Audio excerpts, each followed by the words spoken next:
Morning বন্ধুরা, সবাই কেমন আছো? আশা করি সবাই ভালো আছো, সুস্থ আছো। এখন যাচ্ছি মেয়েকে ছাড়তে।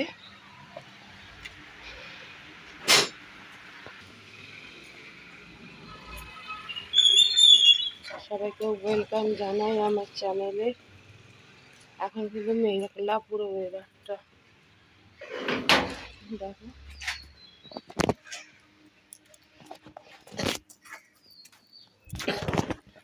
চলো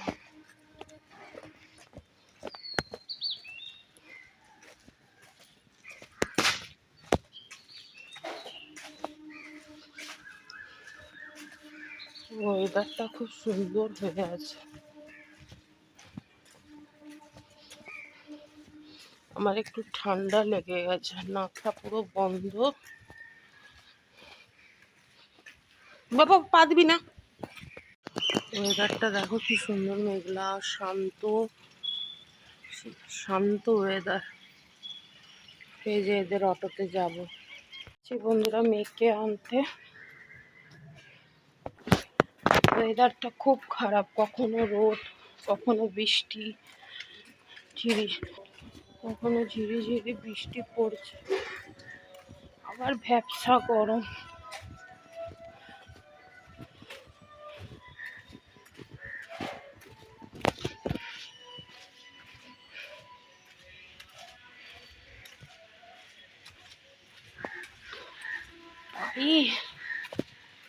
কালকে যে ইউরিক অ্যাসিড টেস্ট করেছিলাম, রিপোর্টে ইউরিক অ্যাসিড আমার নর্মাল আছে। তাহলে এই পায়ের ব্যথাটা কিসের? প্রচুর ভোগায়। তোমরা হয়তো আমাকে পুরোটা না দেখলেও, মানুষের মুখ দেখলেও বোঝা যায় যে এরকম ব্যথা। পায়ে প্রচুর ব্যথা, প্রচুর ব্যথা। নিহাত মেয়েটাকে আমার আনার কেউ নাই, বিশ্বাস করো। আমি ছাড়া ওর কেউ করার নাই। কে যাবে আনতে? তোমাদের দাদাভাই ডিউটিতে, ওই জন্য না পারছে যেতে। মেয়েটাকে মাঝে মাঝে ভাবি গাড়িতে দিয়ে দেবো, কিন্তু কেঁদে ফাটিয়ে দেয় গো, কেঁদে ফাটিয়ে দেয়। আর সত্যি কথা বলতে কি, আমি ঠিক ভরসা পাই না। আমার মেয়ে অত চতুর চালাক নয় গো, হাদা ভোদা। ওই জন্য আমার আরো টেনশন হয়।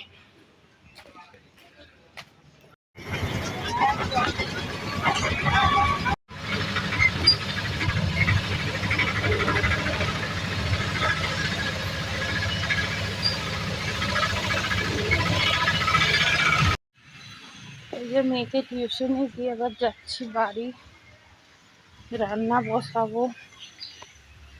হাঁটতেও পারি না, পায়ের যে যন্ত্রণা,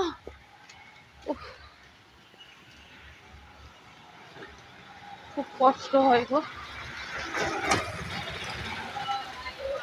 দেখো মায়ের মন্দির, তোমরাও দর্শন করো।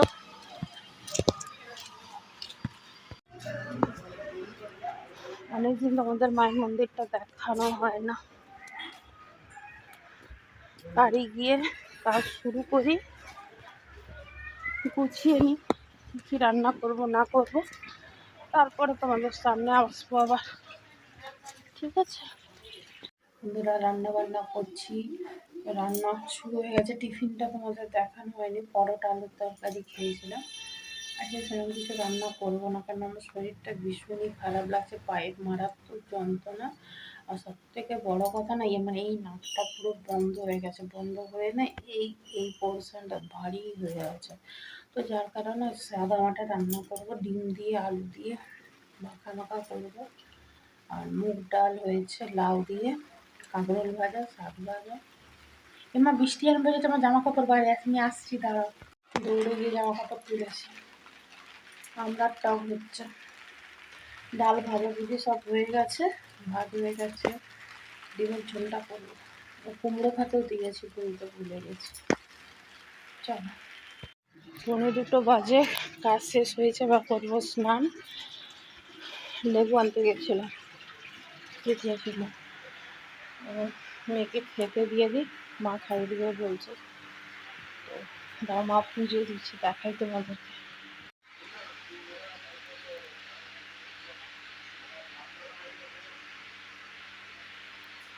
গোপাল সোনা, মুকুটটা এরকম হয়ে গেছে, আমি স্নান করি তারপর ধরো। দেখে নাও, তোমরাও দর্শন করো। চলো, কি রান্না হয়েছে রান্নাঘরে যাই, কি রান্না করেছি তোমাদেরকে দেখাবো। রান্নাঘরে এসে গেছি, দেখিয়ে দিই কি রান্না হয়েছে। ভাত সব গরম, ডাল ডাল লাউ দিয়ে, এটা মুগের ডাল, এটা মুগ ডাল, ঘন ঘন করে। আর হচ্ছে এটা কি বল, কুমড়ো ভাতে, হ্যাঁ এটা আলু আর পেঁপে সিদ্ধ।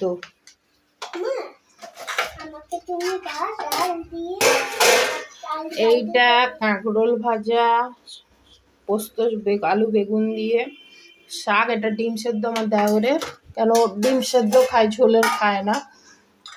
এইটা আমার মেয়ের, সোনা মেয়ের।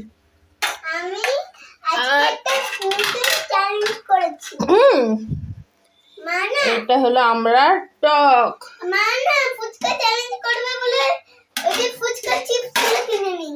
ভুলে গেছে বাবা। এটা হলো আন্ডা কারি, আলু দিয়ে ডিমের ঝোল। কেমন হয়েছে জানিও। এই হলো আজকের মেনু। বলো, অল্প কিছুই করেছি না, এত কিছু রান্না করো, বদনাম নিতে হলো মেয়ের কাছে, এটাই আমি টাইটেল দেবো। বন্ধুরা, খেয়ে দিয়ে এসে শুয়ে পড়ছি, খাটে শুয়ে নিয়ে নিচে শুয়েছি, চুলটা ভিজা, শ্যাম্পু করেছি, আজকে আবার একটু শ্যাম্পু দিলাম। আর ওই যা রান্না করেছি তোমাদের তো দেখালাম, ভালো হয়েছে, সাদা বাটা রান্না বেশি ভালো লাগে না। এই যে আমার মেয়েও খাওয়া হয়ে গেছে, আজকে আমার খাওয়ানো মানে খাওয়াটা হয়নি, ঠাম্মির কাছে খেয়ে নিয়েছে, ঘুমাচ্ছে। ওর এটা আদর, যতক্ষণ না আমি এসে ওর কাছে শোবো ততক্ষণ অব্দি ওর ঘুম আসে না। কখনো মেঘলা হচ্ছে, কখনো মেঘলা হচ্ছে, কখনো রোদ উঠছে, এই তো হলো কথা। কালকে আমার ভাইয়ের জন্মদিন, কালকে আবার স্বয়ন একাদশী, যদি একাদশী না হতো তাহলে তাহলে সকাল থেকে, মানে স্কুলও নেই কালকে, পরীক্ষা নেই কালকে, মনে হয় মহরম, মনে হয় মহরম আছে, তো স্কুল ছুটি আছে, তাহলে তো সকাল থেকে যেতাম।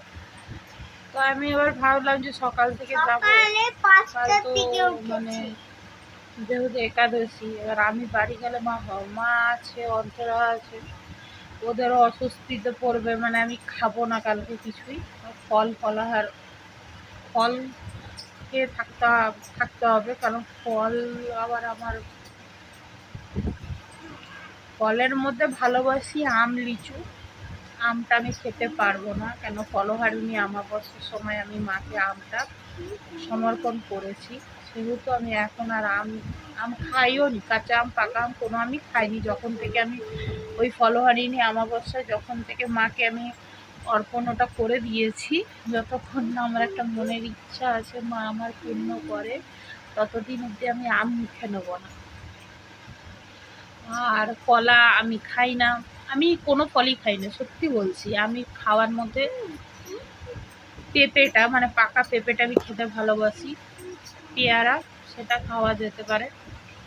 আর সাবু মাখা আমি খেতে পারি না গো, একদম পারি না, একদম পারি না, এক গালও খেতে পারি না। আমার শাশুড়ি মা আমাকে খুব জোর করে বলে যে না খেয়ে থাকার থেকে 2 চামচ খাওয়া না, 2 চামচ খাও বরং, যে তাও পেটে থাকবে। এবার এই কলা দিয়ে চটকালেই তো আমার গোটা গা মানে পাকাতে থাকি, ও সাবু মাখাও আমি খেতে পারি না। কোনো ব্যাপার না, উপবাস করা আমার ছোট থেকে অভ্যাস, কারণ আমার মা আমাকে অনেক পুজো পাঠ ও সব কিছু ধরিয়ে দিয়েছে অনেক ছোট থেকে। আমি যখন 6-7-এ পড়ি তখন থেকেই মনে হয়, 5-6-এ পড়ি তখনই মনে শিবরাত্রির ব্রত, তারপরে নীল ষষ্ঠী, যেটা সন্তানের মঙ্গলের জন্য মারা করে, তো আমার মা বিয়ের কোন আগের থেকেই নীলষষ্ঠী, তারপরে দুর্গাপুজোর অষ্টমীর অঞ্জলি, অনেক কিছু অনেক কিছু আমাদের, বিশেষ করে আমার শ্বশুর বাড়ি থেকে বাপের বাড়িতে 12 মাসে 13 পার্বণ। সত্যি বলছি, আমার শ্বশুর বাড়িতে সেরকম কোনো পুজো নেই। নিত্যদিন তো পুজো আছে সেরকম না, জন্মাষ্টমী, নন্দ উৎসব, আমার শ্বশুর বাড়ির কথা বলছি, কোজাগরী পূর্ণিমা, নীলষষ্ঠী, আর পয়লা বৈশাখে পুজো হয় দোকানে, সেটা আমাদের উপোসের মধ্যে পড়ে না, সেটা আমার শ্বশুর মশাই উপোস করে। আর এই গোটা কয়েক, কিন্তু আমার বাপের বাড়িতে ও অন্তরার কি যে অবস্থা হয়, যারা ছোট অল্প বয়স, এই ষষ্ঠী মায়ের করে করে অভ্যাস হয়ে গেছে। ওর নতুন তো এই সবে 3 বছর হলো, হবে, কমপ্লিট হয়নি এখনো। ওদের অ্যানিভার্সারি আছে জুলাই আগস্ট মাসে 6 তারিখ। তো এই ষষ্ঠী সেই ষষ্ঠী, আমার মায়ের বাড়িতে অনেক পুজো পাঠ উপাস করতে করতে বেচারা ক্লান্ত হয়ে যাবে এরপর। তো যাই হোক, সেই সুবাদে আমার নেই। আমার মা এই জন্যই ধরিয়ে দিয়েছিল যে যাতে বিয়ের পরে বলা যায় না না কোথায় কি কি হয়, যাতে কষ্টটা না হয় আগের থেকে করলে। আমার ভাই উপাস করতে কষ্ট নাই। এই যে শ্রাবণ মাস পড়ছে, আমি শ্রাবণ মাসের সোমবারগুলো খুব নিদ্রা ধারায় একদম অন্তর থেকে ভোলানাথকে ডাকি, পুজো দিই। আমার মনে হয় ভোলানাথ আমার কথা শোনে, ভোলানাথ আমার কথা রাখবে। একদম অন্তর থেকে আমি ভোলা মহেশ্বরকে ডাকি, আমার মা তারাকে ডাকি, গোবিন্দকে ডাকি, আমি সবাইকে ডাকি, কাউকে বলে নয় যে পার্টিকুলার একেই ডাকতে হবে না। আমার কাছে সব দেবতাই সমান, সব দেবতাই আমার মনে হয়, অনেকের অনেক ভেদাভেদ আছে, তাই আমার নাই। আমি সবকে অন্তর থেকে ডাকি। যেহেতু সোমবার শ্রাবণ মাস পড়ছে, সেটা তো উপোস, সারাদিনে একবার খাই আমি শ্রাবণে সোমবারে, সূর্য ডোবার পর রাত্রেবেলায় পুজো করে তারপরে একবার খাই। আমি অনেক উপোস তাপস করি। আমার শরীর দেখে কেউ ভেবো না যে আমি মানে বিশাল কিছু নয় গো। আমার মেয়ের মানে প্রেগনেন্সি জার্নিটা যখন শেয়ার করবো তোমরা জানতে পারবে। আমি এমন নয় বিয়ের আগে রোগা ছিলাম, তা নয়, বিয়ের আগেও আমি হেলদি ছিলাম। তা বলে এক্সট্রিম পর্যায়ে যখন পৌঁছে, সেটা হলো আমার মেয়ে হওয়ার পর। এটা হলো মেন কথা। আমার মেয়ে হওয়ার পর আমি প্রায় 4 থেকে 4.5 মাস টোটালি বেড রেস্ট, যাতে আমার স্টিচটা শুকনো হয়নি, এতটা পরিমাণ গ্যাপ রয়ে গেছিলো। ওটা প্রায় 4.5 মাস ধরে ড্রেসিং, মানে ওটার একটা ভিডিও হয়ে যাবে আমার, বুঝলে। যাই হোক, একদিন শেয়ার করবো প্রেগনেন্সি জার্নি তোমাদের সাথে। এখন আমি ফটোগুলো দিয়ে তো শেয়ার করতে পারবো না, কেন আমি তো জানতাম না যে ভবিষ্যতে আমি ইউটিউবে আসবো, ইউটিউবে ভিডিও বানাবো। জানলে নয় করা যেত, কিন্তু এখন আমি শুধু আমার কথাগুলোই তোমাদেরকে শোনাবো, আমার মনের অনুভূতিগুলো তোমাদের জানাবো, যে প্রথমবার মা হবার অনুভূতি কি হয় সেটা আমার মেয়ে আমাকে বুঝিয়েছে। যে মা ডাক্তার মর্ম আমি সত্যি বলতে মা হবার পর বুঝেছি, তার আগে মানে বুঝিনি। এখন বুঝতে পারি মাদের কত কষ্ট যন্ত্রণা হয়, বাচ্চা যদি 19-20 কিছু বলে দেয়, বা এখন বুঝতে পারি যে মা হওয়ার পর বুঝতে পারি। এই করতে করতে ভিডিওটা এই পার্টে 7 মিনিট হয়ে গেল। তো বন্ধুরা, আবার বিকালে একবার আসবো তোমাদের কাছে, তারপরে ভিডিওটা শেষ করবো, ঠিক আছে? টাটা। আর আমি একটু ঘুমোবো। টাটা মানে বাই বাই নয়, আমি আরেকবার আসবো। চলো। ঘুম থেকে উঠে গেছি, চোখ মুখ কেমন ফুলেছে বুঝতেই পারছো। তার থেকেও বেশি আমার ঠান্ডা লাগলে মুখ চোখ বেশি ফুলে যায়, নাক পুরো বন্ধ। আচ্ছা, আমার মেয়ে তোমাদের কিছু দেখাবে, তোমরা দেখো মেলায় গিয়ে কি কিনেছিল। ওর সব থেকে, ওটা দিন রাত আগড়ে ধরে পড়ে আছে, দেখো।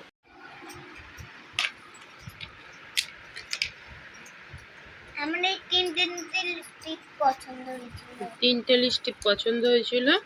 কালারগুলো দেখাও। এরকম করে দেখালে কি দেখতে পাবে? আস্তে আস্তে দেখাও। এবার এটা বন্ধ করো।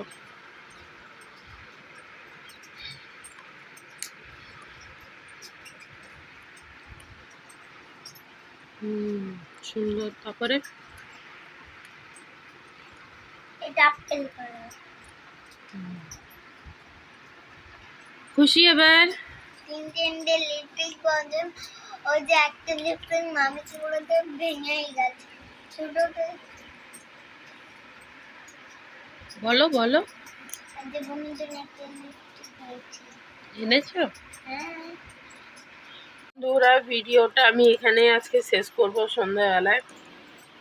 এই যে এগুলো তলপি নিয়ে বসেছি, এগুলো গুছাবো, গুছিয়ে রেখে দিয়ে রান্নাঘরে যাব, তরকারিপত্র গরম দেবো, তারপরে একটু ভাজা করব, কুঁদরি আলু বরবটি কেটে রেখেছি, আটা মাখবো, চা করব, জল ভরবো, মেয়েকে পড়তে বসাবো, পরপর কাজ আছে। তো ওই জন্য আর ভিডিওটা এখন আর কন্টিনিউ করব না। তো এখানেই রইল ভিডিওটা। সবাই একটু পাশে থেকো, সাপোর্ট করো, অনুরোধ রইল।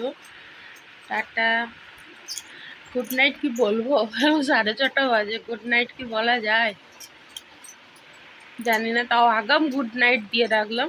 টাটা।